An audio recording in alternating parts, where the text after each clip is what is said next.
Welcome to Richplanet TV. I'm Richard D. Hall. Today I'm delighted because I have returned to Andrew Johnson's study. Hooray! And we're here to talk about Edgar Fouche, who was an avionics engineer. He worked for the US Air Force and he was also a contractor to the US Air Force. And he worked in his role between, well, from the early 1970s, or was it late 60s, Andrew, when he started? Yeah, essentially late 60s. Late 60s up to the mid 90s.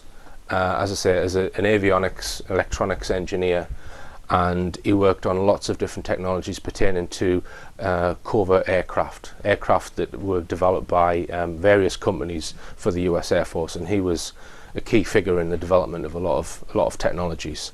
As I said, he had a long career, and he also worked at Area 51, which he's proven with lots of documents that he's released.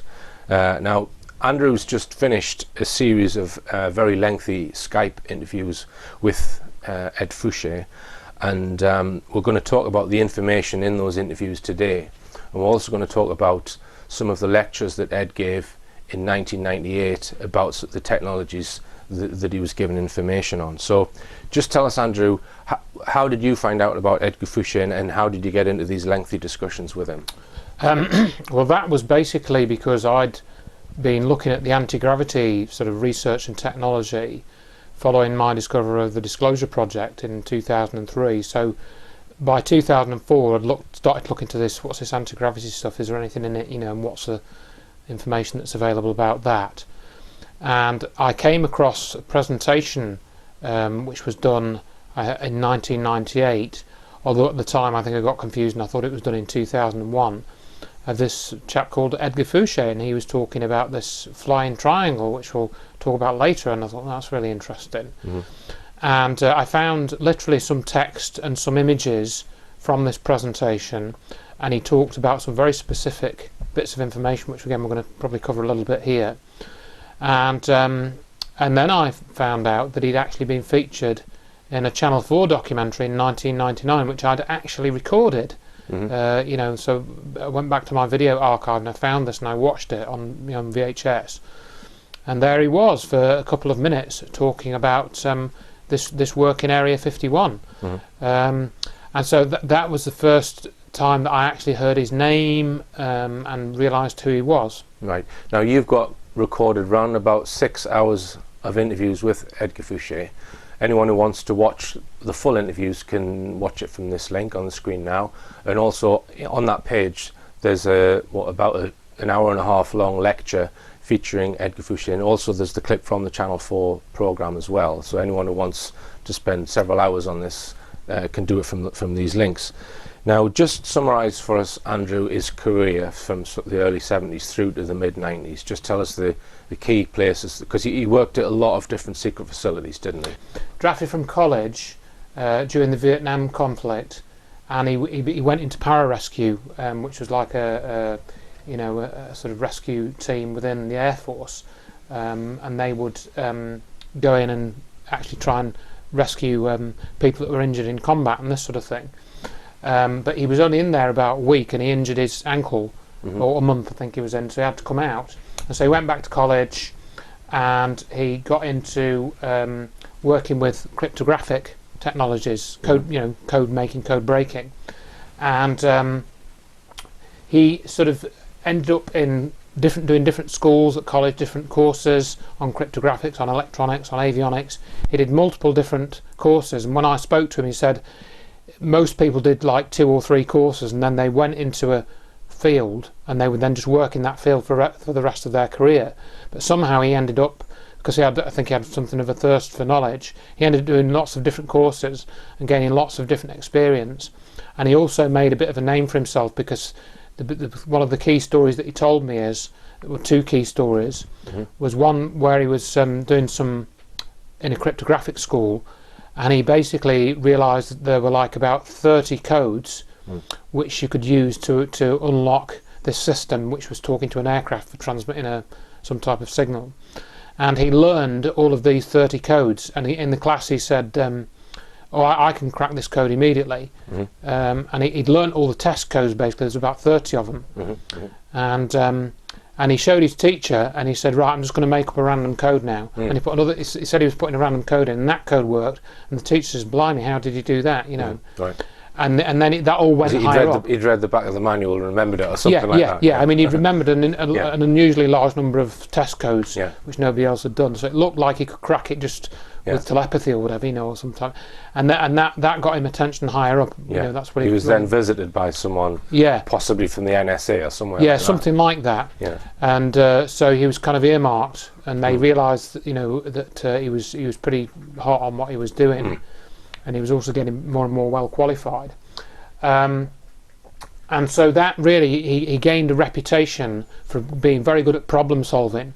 He was one of these people, he told me, for example, that he did a psychometric test, and it came out that he was very good with what they call abstract logic, where they can describe a problem, and then, you know, your brain works on it in the background, and then, you know, you can think of the solution very quickly. He was very good at that. He was very intuitive about working out solutions.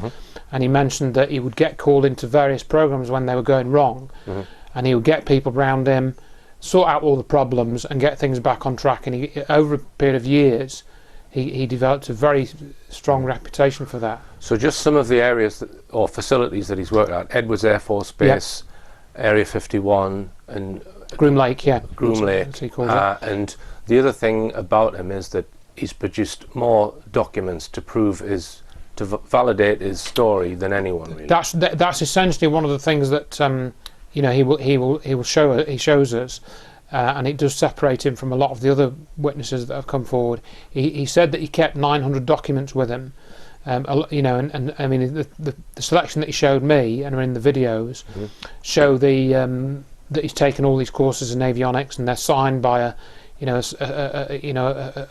lieutenant or a general at the bottom to say that he's got these qualifications.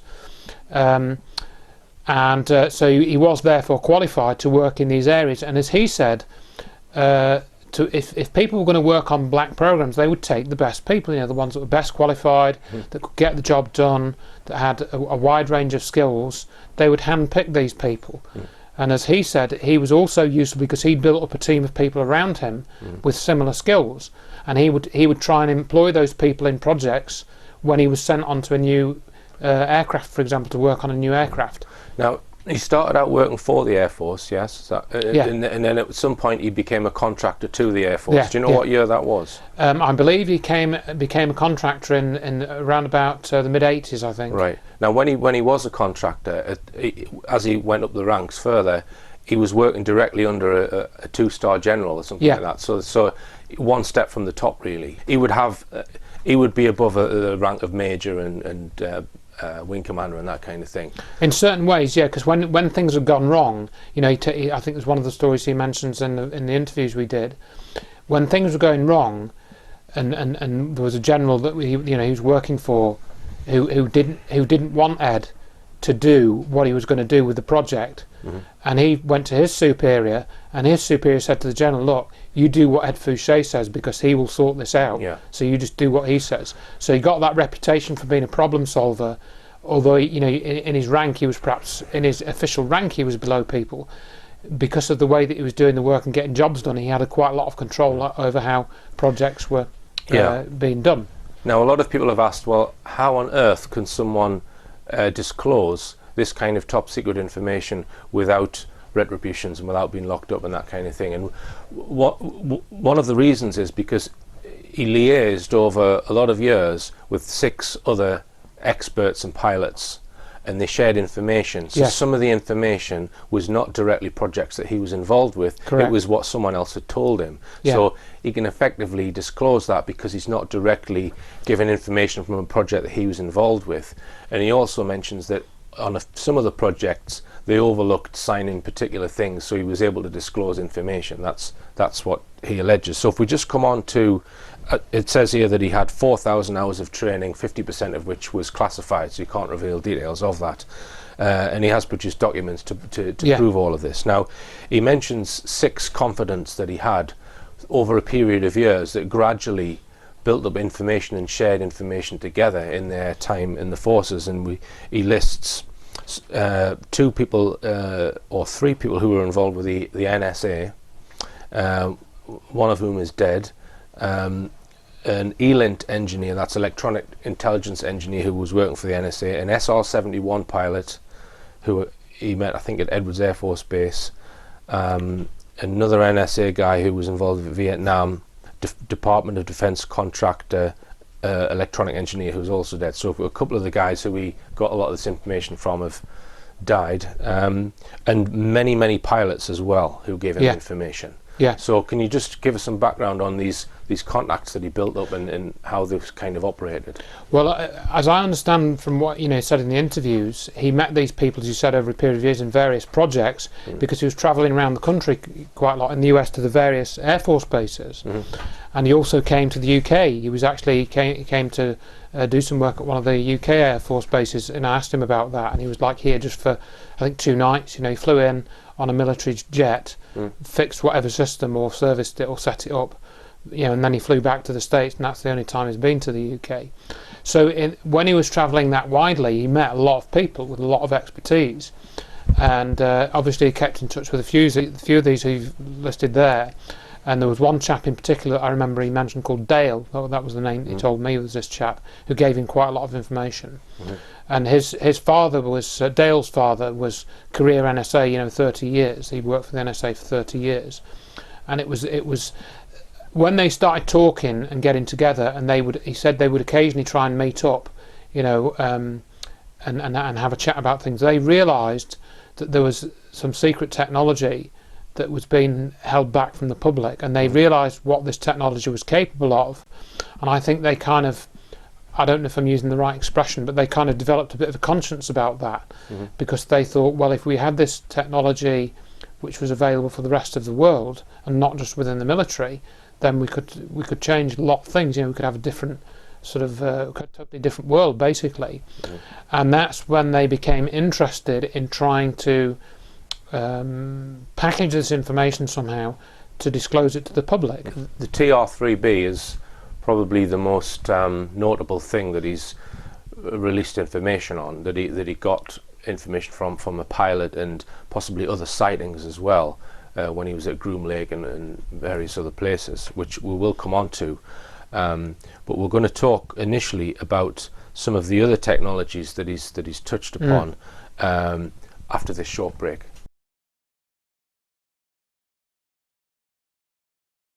Welcome back. I'm talking to Andrew Johnson about Edgar Fouche, who was an avionics and electronics engineer for the US Air Force and contracted to the US Air Force, worked on black projects, secret technologies.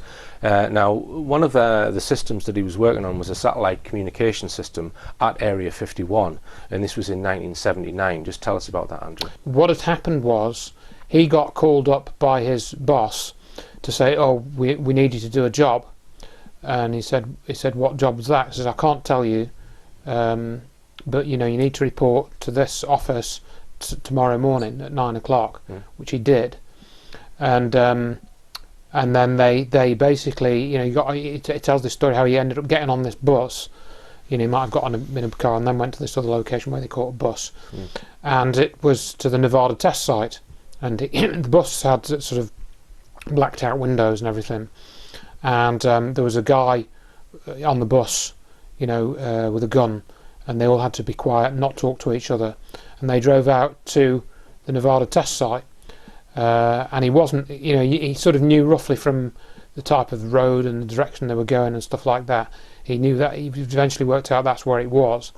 And then what he found out when he got there was that the person that was meant to do this job, which was on some cryptographics equipment, some communications equipment basically, the person that would normally do it had a bereavement, and so he'd had to take leave for a few days.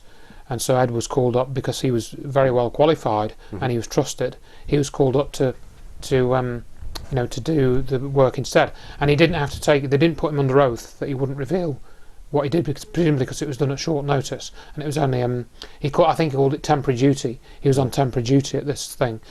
And one of the things that he clearly said was, when he got off the bus, they had to put on these goggles which would blur your vision, so you could only see enough in front of you to walk so you didn't trip over things, and your vision outside of that was completely obscured, so he couldn't see what was there. So, but he was led into this building, and led to where the equipment was. And this, as I say, was in 1979. And eventually he was there for 10 days. So I think the first couple of days he was kind of orientating himself to the equipment. And then I think he had a problem, fixed the problem, and then the problem recurred. And so he had to go back again. So he ended up being there for 10 days. So this was a satellite communication system. That's with right. Probably a box of electronics, some kind of transponder or something like that, which is sending data up to a satellite. Up to a satellite, that's right. And so he basically had to pull the cards out of a rack, and he looked at these cards and he described, and I put a little picture in the video I did with what's called a VLSI chip, very large scale integration, which is a very advanced type of silicon chip. And this was, you could see the technology was quite a way in advance of what he was used to in other systems. And he had an oscilloscope and I think a frequency meter or frequency counter, and he pulled out this particular card as the one that wasn't working properly, and he put the probes onto the appropriate points on the card, and he looked at the blueprint for the card, the spec sheets, worked out where the test points were, and when he put this onto his scope, he realised two things. The first thing was that the processor was running at 1 gigahertz. And when he looked at the actual signal that was coming off the card and going into the transmitter and receiver, it was running at a frequency which was for voice signal. In other words, it was a higher frequency. It wasn't just for telemetry. Normally for telemetry you use a lower frequency signal, and for voice you use a higher frequency. Just explain the significance of the 1 gigahertz, Andrew. So the 1 gigahertz is, I think it's 1,000 million cycles a second. That's right. And if you put an oscilloscope on a test point on a piece of digital electronics, the microprocessor will run at a clock speed. That's right. And that is the fastest part of that board. You won't get a signal which changes faster than the clock speed, because everything is derived from the clock speed. That's right. And it decides how the whole thing operates. It's like everything's taking its speed from the clock speed. That's right. So just tell us what year 1 gigahertz processors were in the commercial world. Yeah, well, in the commercial world, they started to have the 1 gigahertz Pentium about 1999. And this is in 1979. Yes. But he thinks the kit might have been probably manufactured 4 or 5 years old. 75. So it's 25 years ahead in terms of speed. Yeah. So he'd never seen anything like that,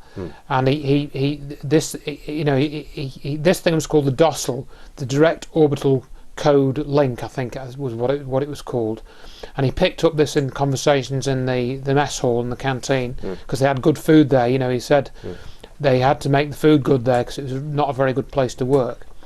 Because it was out in the desert, and you were away from home for a long time and so on, and you couldn't really talk to anyone much. But one of the things when he was looking at this card, as I said, he realised that there was this voice signal, and he was thinking, well, if this is a voice signal, who are they talking to up in space? Because remember, this is 79, so not only have we only got, like in 79 we had the Commodore PET, and we just about had the Sinclair. And the Sinclair ZX80 ran at I think 3.5 megahertz.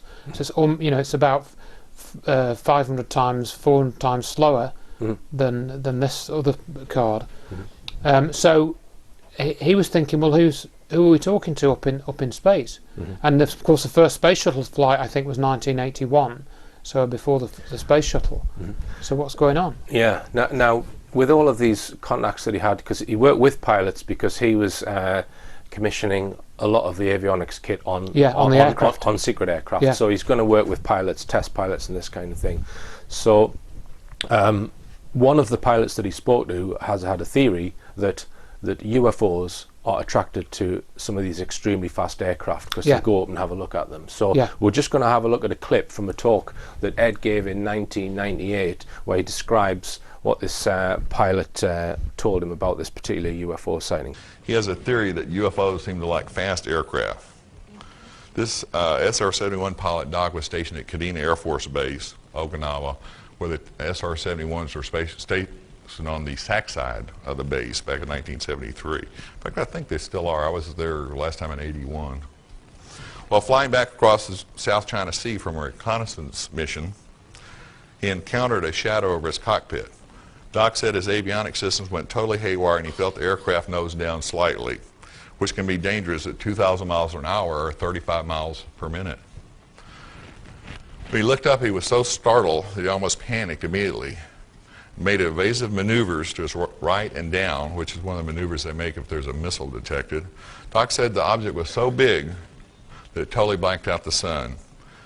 His estimate was it was 250 feet to 300 feet across. It was oval in shape, but he wasn't sure of the exact shape because there was a shimmering halo of energy surrounding the vehicle. About 3 minutes later, and some thousands of feet lower, the vehicle reappeared on his left wingtip. He tried his UHF, and all he could pick up was a deep electrical hum. He abandoned his attempts, made evasive maneuvers, and for the next 10 minutes, this thing moved about his aircraft effortlessly and stayed right on top of him. Doc said he, and I'm going to quote him exactly, Doc said he got this sound in his head, and his words were, like a swarm of bees in my brain, which is, it's an interesting, must be an interesting sound. The aircraft would move from the left to the right wingtip of his aircraft, and it would take about 2 minutes to move back and forth. When Doc returned from his mission, it was the same routine as the earlier incident I told you about. His commander drug him down to his office the minute he opened his mouth about the incidents and gave him a direct order not to talk about it or they'd throw the book at him. You know, it's the usual story really, that he knows various people that have had sightings such as that one, and they're all obviously told not to talk about it. I mean, there's one particular one that we discussed, which you and I haven't discussed, Richard. It was an F-15 which crashed into a hillside during a test flight, and that there was a large UFO sighting associated with that crash, and there's quite a lot of information about that which hasn't been put out much. Right. So he has talked about various pilots that have had encounters, and the sorts of circles he was moving in. These were pilots of highly specified test aircraft, or even secret aircraft, like as I say the SR-71. He said he didn't know one test pilot or SR-71 pilot or astronaut, and he can name most of them and give you their birthdays and their wives' names and tell you where they lived. He said he didn't know one that hadn't had some type of contact. But he also said he didn't know one that would ever come forward and be honest about their experiences for fear of retaliation from the government. You have to realize these people's pensions, which includes their livelihood, their medical coverage, their commissary and BX privileges, the government controls all that. Another word that we often hear connected with US secret aircraft is the Aurora. And Ed explains that the Aurora is not a craft, it is a whole project of lots of different airplanes. So just tell us a bit about that, Andrew, and in particular the SR-75. Yeah, so the SR-75, this was a high-speed, top-secret aircraft, and it could travel up to 120,000 feet altitude and go Mach 5 times the speed of sound, which would go between Nevada and Russia in 3 hours, as a return mission. And this is in the 1970s? This is in the 70s, yeah. All right. Now, another thing that he mentions is the SR-74, which couldn't take off itself on a normal runway, but would be piggybacked and could actually get into space. That's right. So he said that the SR-75 was a launcher for the SR-74, and the SR-74 could go up to 151 miles, which of course is, the space shuttle was typically around about 130 miles, I think, something like that. 151 miles altitude above the Earth. Yeah, correct. So is that in space? It's in orbit. In orbit. So it's in orbit. Yeah. So in what year we're talking about for the SR-74? Again, we're talking about sort of 1970s. Right. So in the 1970s, we've got a plane that can go in orbit. When on our TV screens we're all watching. Well, the space shuttle wasn't even invented then, was it? Well, they were developing it then. They were developing it, but we had the Apollo missions, sitting watching a rocket 10, 9, 8, 7, and we all think that's technology amazing that can get into space, but they've got, the Air Force have got a plane that can go in space.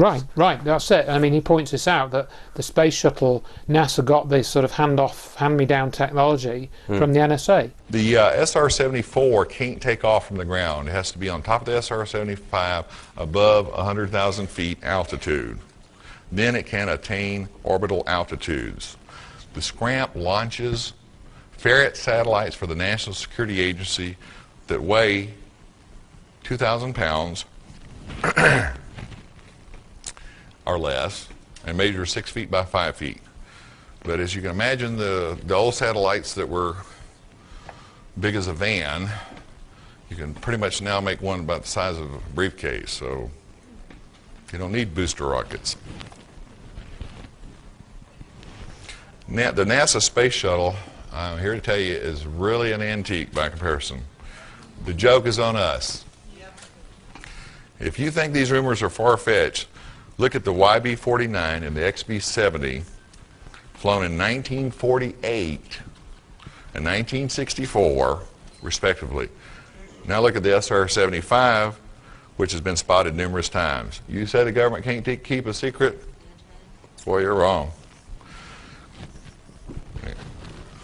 There's new rumors from my sources. 2 new vehicles have been placed in permanent orbit.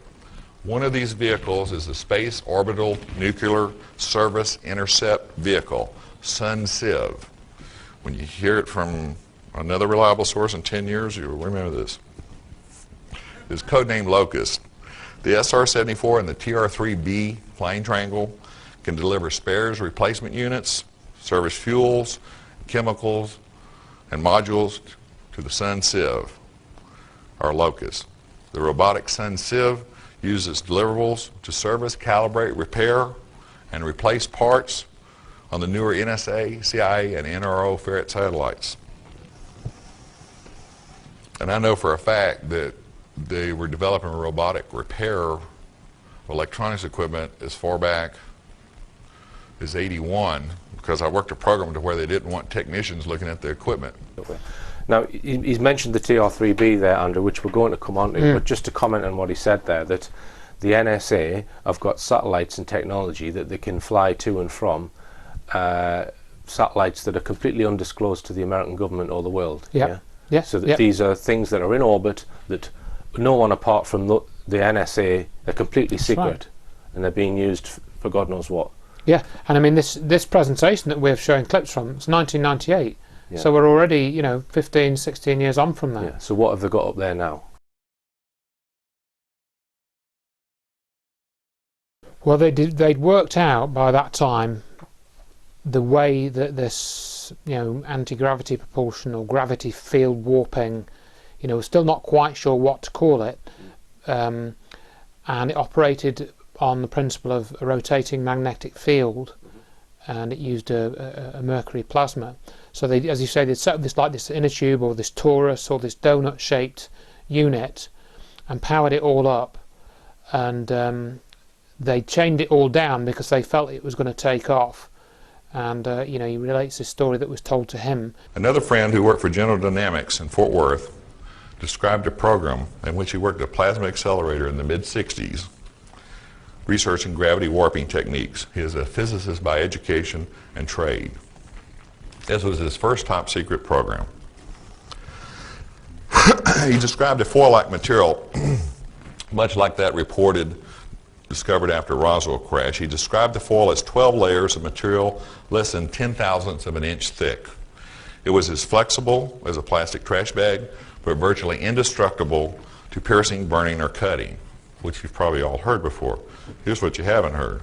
In order to cut the material used for the project, the material was supercooled, a large electrical charge was applied to polarize the molecular structure, and a laser cutter was applied in order to cut this material.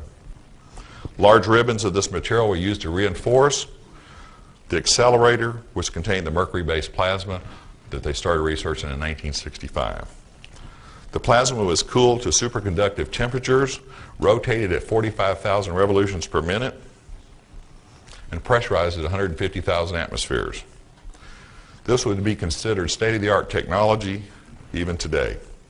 Okay, so just to describe that, you've got a mercury-based plasma. Plasma is like a gas which has become ionized, if you like, and it's being rotated at 40,000 or higher revolutions per minute. Now, what that suggests to me is you've got something which is highly conductive, can conduct electricity, which is whizzing round, charged. That is a current. It's an electric current going around in a circle, right? So what you're going to get, every electric current, if a current goes that way, it has a magnetic field going around that way. So you're going to get a magnetic field going around this donut, and it's going to be a field with probably some absolutely phenomenal strength, a phenomenal flux density, higher than you could get with copper or passing electricity down a wire. So you've got this phenomenally large magnetic field, but as Ed describes it as more of a vortex field, so not only is it doing that, it's possibly got a twist in it as well. Yeah. And this highly intense magnetic vortex field is what somehow disrupts gravity. Yeah. Because physicists will generally agree that all forces are unified at some level. Yeah, well, that's right. I mean, that's my understanding, is along the lines that you've just described. And I mean, going back to some of the other things that I've come across in relation to that, Wilbert Smith in the early 60s, he'd said that the information he'd got led him to believe that gravity and magnetism were interrelated, and gravity was actually a result of changing magnetic fields within objects. And then also you look at, for example, the Nazi bell, the stories about the Nazi bell, that was meant to use a rotating mercury-based plasma as well. Similarly, the Vimanas, the ancient Vimanas in the Vedic scripts, the Vimanaka Shastra also talks about a mercury plasma. So it appears that mercury is important because of it's a very unusual element, mercury, because it's liquid. It's the only metal that's liquid at room temperature, and there's and it's very dense as well. So what is it about mercury? Obviously, something very special about it, and it can be used perhaps in a form of a plasma to create a magnetic field. To create an anti-gravity field. And as Fouche says in that clip, everything that was inside this huge donut was lost 50% of its mass or its weight, or if it was on a pair of scales, it would be 50% of what it should have weighed. Right. Which they're then going to try and develop into getting it off the ground. The original TR-3B was 200 feet across, the prototype. It was codenamed Astra, and I was just informed by Jeff Rentz when I did his radio show that Astra has connections all the way back to the Indian flying vehicles several thousand years ago, which is interesting. They codenamed it Astra. The tactical reconnaissance TR-3B first flight was in the early 90s. The triangular-shaped, nuclear-powered aerospace platform was developed under the top-secret Aurora program. By 1994, there were $3 billion-plus operational models. The operational model is 600 feet across. This flying triangle is not fiction. If you don't believe me, ask the tens of thousands of people who have now spotted one version or another of it, from Belgium to England. Ken can tell you about people that have seen it in England to Arizona.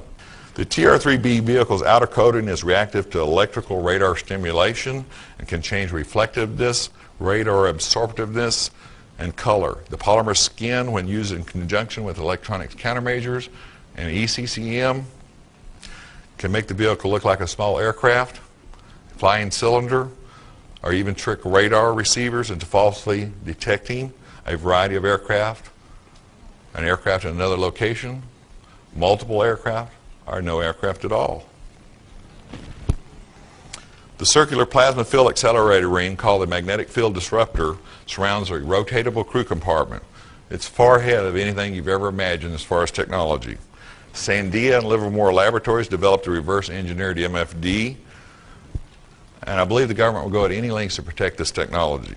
But you're not going to be able to build one of these from what I tell you, nor am I. So the government will go to any lengths.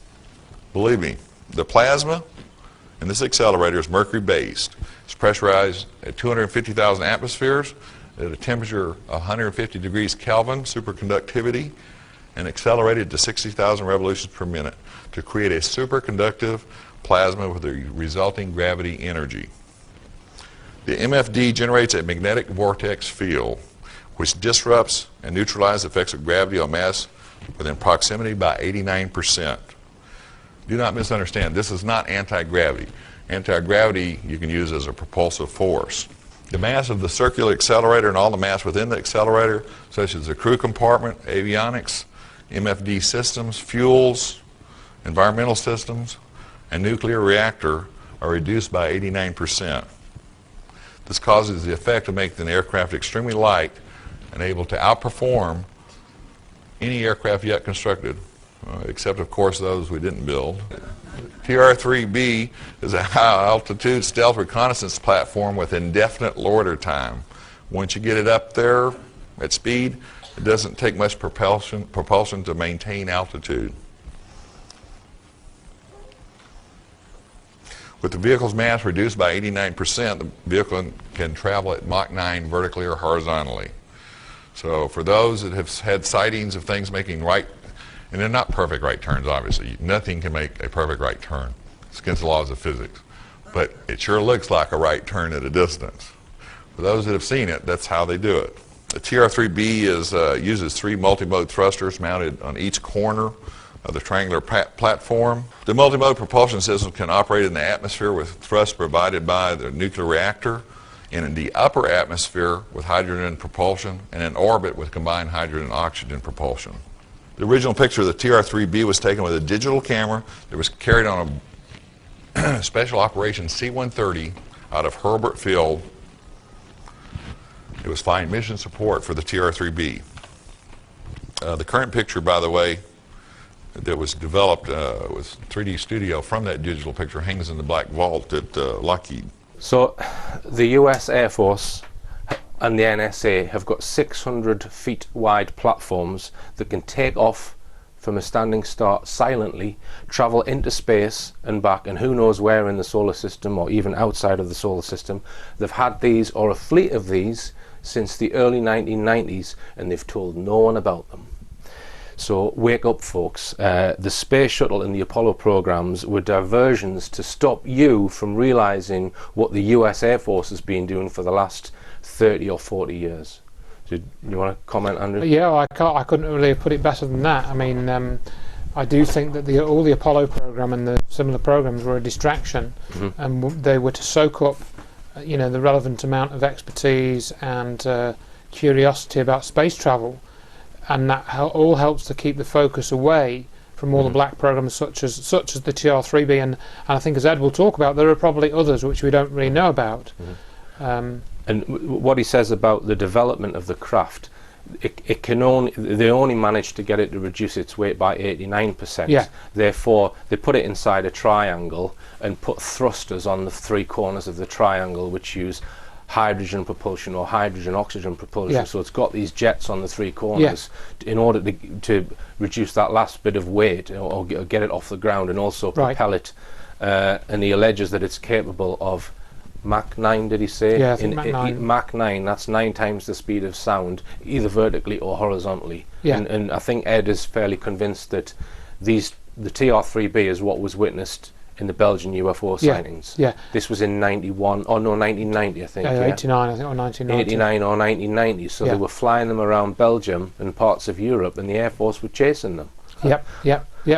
As you've reported on your documentary, Richard, this is partly why I got in touch with you about this, because I think it ties in with your almost identified flying objects in the documentary at some level. We don't know, but if you look at what the witnesses that you have in that documentary described, you can see a pretty strong similarity to what Edgar Fouche describes. And we've got to remember that Edgar Fouche disclosed this information in '98, so it was way before your documentary came out, way before you and I were really into this material.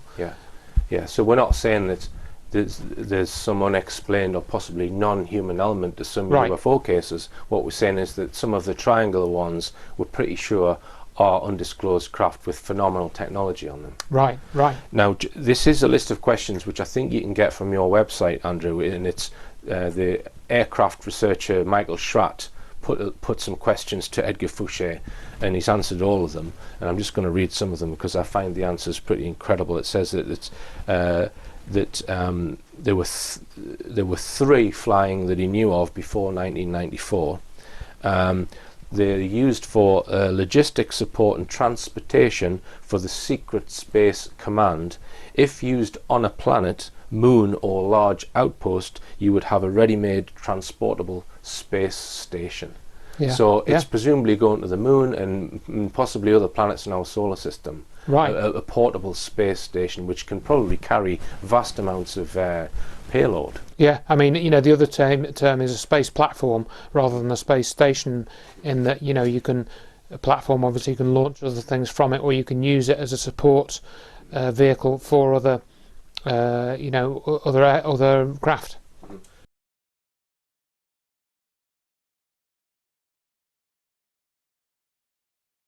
We talked about quasicrystals, which are this unusual type of metamaterial, and they can use this to create optical stealth or radar stealth.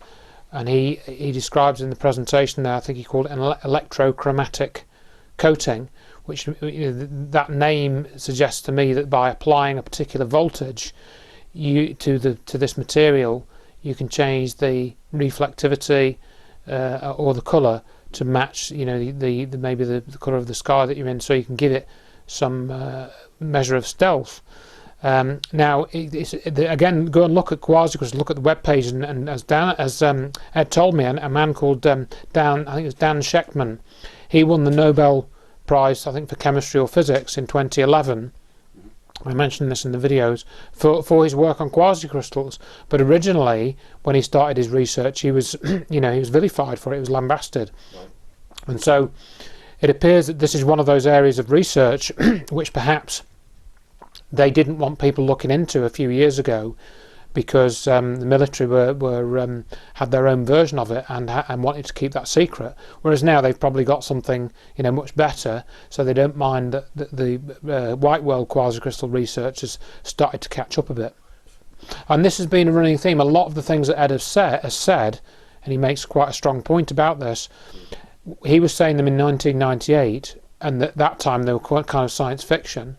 But things like quasicrystals, as you say, and some of the plasma physics, they've since kind of advanced in the white world to many of the, you know, sort of areas that Ed was talking about in '98. And we featured another whistleblower who mentioned plasma physics, who claimed that they had craft that had been to Mars in a previous show. Yeah, that's right. Because assuming all this is true, and I suspect that it is, because I think Ed Fouche is a 100% genuine guy. He's produced hundreds of documents to verify his credibility. As you said, he took part in a Channel 4 documentary in what year? It was filmed in '98. 98. But he was only featured for about 3 minutes. That's right. Like an hour and a half long. Well, it was actually, the whole thing was it was called Riddle of the Skies. People may be familiar with it, some of the, you know, longer time viewers. And it was 3 hours, or, you know, 3 hours airtime, but obviously about 3 times 45 minutes, you know, total running time. Yeah. So any genuine media organisation worth its salt that come across Ed Fouche should be making a 3 hour long documentary about his. Yeah, well, I did. Yeah, but they've just played it down. Yeah. They've given him a little bit of airtime. They've taken photographs of all his documents and what have you. And even the alternative media, it appeared at the time, didn't seem that interested. No. For example, the Art Bell show. Just tell us what happened there. Well, that's right. I mean, he in '98 came out with these disclosures. They tried. Somebody asked him to go on Coast to Coast, and then, you know, he was contacted to say, oh, they cancelled it because of a scheduling problem, and then he was rescheduled, and they cancelled it again.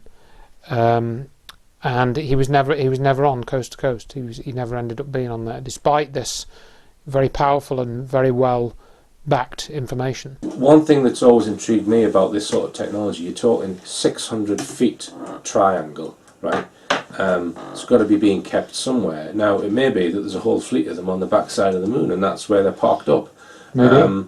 But he's asked that question by Michael Schratt. He says he thinks that they might be kept underwater somewhere or under the ground. Now, he has spoken about underground facilities. Just tell us a bit about what he said about EG&G and their development of underground bases at Area 51 and places like that. Well, he has become aware of some of these facilities. I mean, we talked about this a lot in our videos, or a fair bit, and I can't remember all the details off the top of my head now, but I do remember that he worked at underground facilities at Edwards Air Force Base, and there was another one where they had a lot of these golf ball dishes. I'm trying to remember where that was, and he discovered that there was an underground facility there which he went to work in, and he describes going into this tunnel where they had to go to service some equipment, and then there were other tunnels going off of it, and there was a security door with a panel where you put a code in to get into this other area. So he knew that it went off into other areas that he wasn't given access to. So it was big. In other words, it was bigger than the part that he was in. So he worked in several underground facilities, mainly, well, in fact, all were associated with Air Force bases. They've got these vehicles which can get into space quite easily, probably with not vast amounts of fuel, because they've got this special magnetic field disruptor which negates gravity.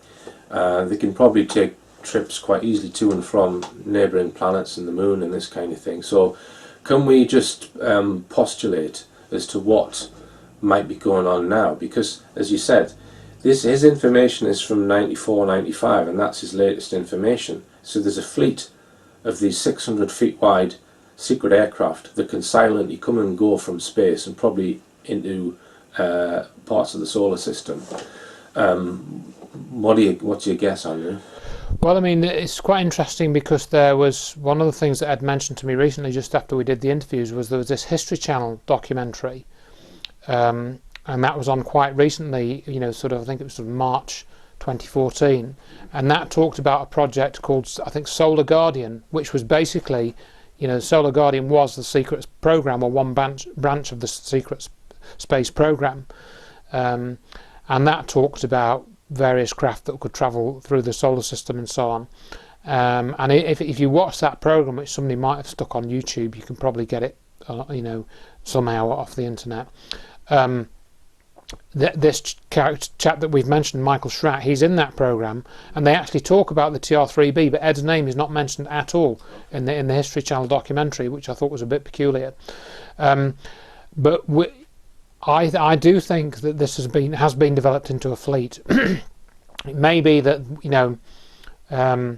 that would tie up with Gary McKinnon's claims. Yes, exactly.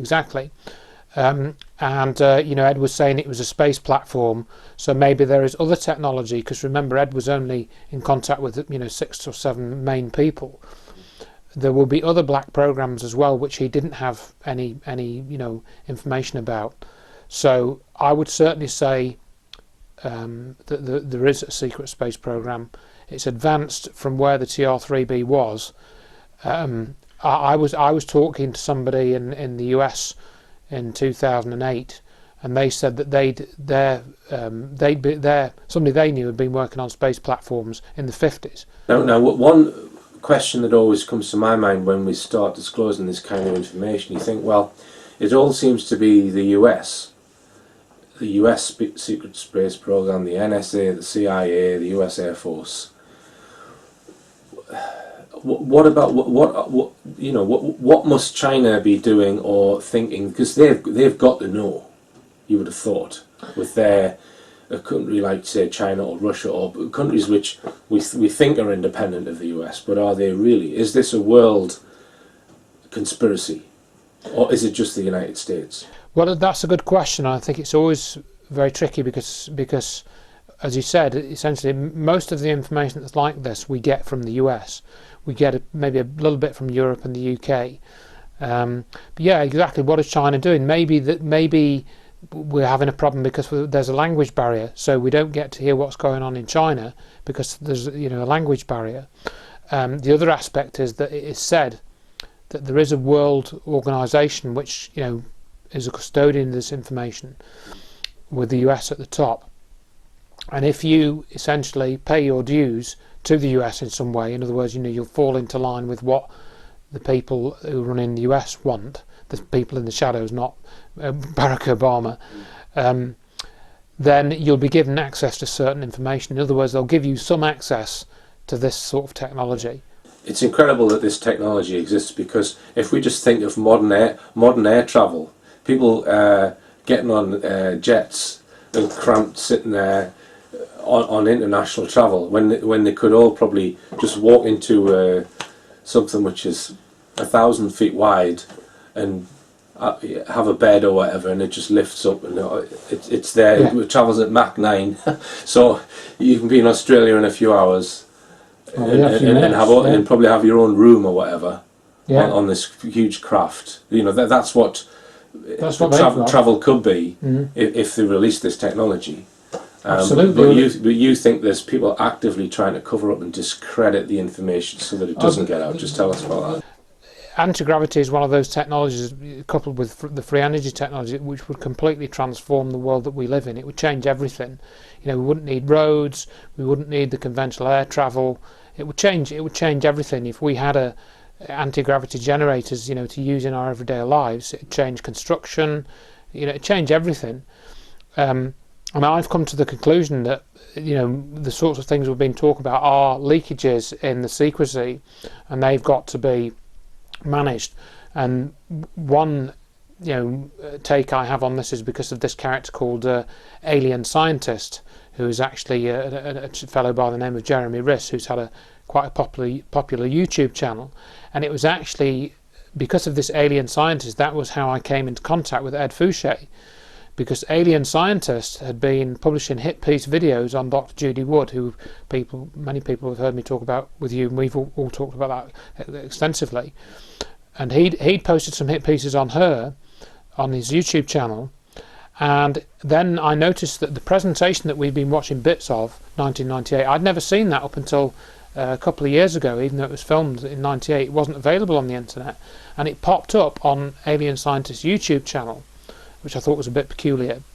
And I wrote to Ed Fouche through YouTube, and I said, well, I don't think this Alien Scientist character has been totally honest. I think he's up to something. I think he's helping the cover-up. And ultimately, it was Ed that wrote to me, because he'd become unhappy with what this Alien Scientist was doing with the information that Ed had given Alien Scientist, Jeremy Riss. And so Ed had sort of Ed contacted me, and we mutually decided to do these lengthy interviews. And of course the anti-gravity connection to 9/11 is the research of John Hutchison, who's also produced anti-gravity type effects with some of his experiments. And the Alien Scientist character had stuff about John Hutchison on his channel, and he also had stuff about another fellow we haven't mentioned yet called Eugene Podkletnov, who's I think from one of the Eastern Bloc countries, and he developed a force beam, which you and I were talking about yesterday, where if you could have a force beam, in other words like a force of gravity that you could direct down to the ground, for example from something like a TR-3B, it would act like a tripod leg, even though there's nothing physically there, and you could eventually prop this craft up on a force beam. And or you could fire it at the moon and push yourself along. Exactly, yeah. So yeah, you could use it to or you could have two beams, one firing at the ground and one off the moon or something, and then propel yourself in a given direction. And it was Podkletnov that had discovered this, and that was also this Podkletnov video suddenly surfaced on Alien Scientist channel. I wondered where he got all these from. So it looked like he'd become a host for all this information, keeping it in one place. And then putting a debunking spin on it. Well, when he needed to. I mean, he did that with Ed eventually. He eventually put debunking stuff about Ed on his channel. All right then, Andrew, thanks again for your comments. Fascinating stuff as usual. And it just remains for me to say, believe none of what you hear and only half of what you see. I'm Richard D. Hall. Good night.